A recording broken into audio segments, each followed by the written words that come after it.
What's up, guys, and welcome to this young adult short. Hey, I got a question for you all today, and that question is this: is there anything in your life that you are so focused on that you can't see past it?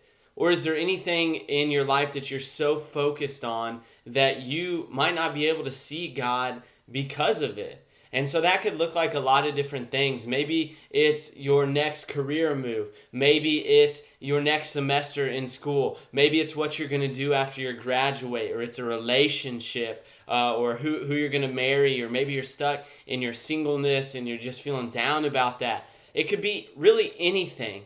But sometimes our circumstances in life prevent us from being able to see God clearly. We're so focused on what we want next, or we're so focused on our current trial or circumstance that we don't see God because of it. And that's like a normal thing. For me, this is kind of a silly example, but when I was in high school, and keep in mind, like, my brain's not fully developed yet, right? But in my mind, I wanted to be like the guy. I wanted to be the athlete that was succeeding and excelling and having success in a variety of arenas, and that just wasn't happening for me. I had a lot of different disappointments. I have a twin brother, and my twin brother made the JV baseball team, and I was on the freshman team when we were freshmen. And that, at that time, it was so big to me. I was so focused on it, and it seems silly now. It seems like crazy now.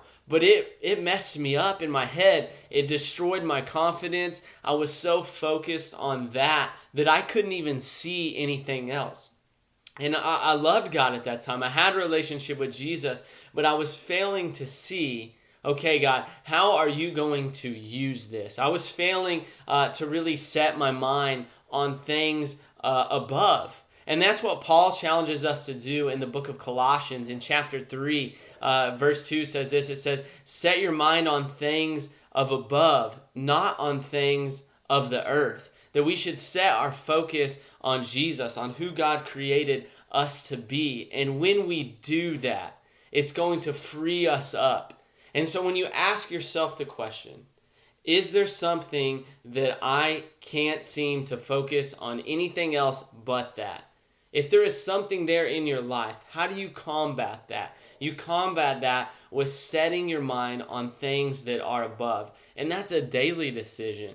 That's a daily choice you have to make in order to see God clearly. Because what Satan wants nothing more is then for you to so focus in your current circumstances, in your situations, on your next step, that you can't even see God in the moment and see Him in the present. And so if there's something like that in your life, the way you combat that is by setting your mind on things that are above, seeking things of eternal worth, eternal value, and eternal purpose. And knowing this, that God has orchestrated your circumstances and situations, and that He has a plan and a purpose, and it's a good one for your life. And that might seem like a common truth, but we need to preach that to ourselves every day, because it's so easy to get sidetracked and to get caught up in what's going on in our own lives. But if we seek things of above and we realize that God has a plan and purpose for our lives, He is going to show up in our life and help us and free us from our minds being wrapped up in that focus that we're so distracted by. Hey, I hope this quick little short has helped you all, and be on the lookout for more of this from us here at Young Adults.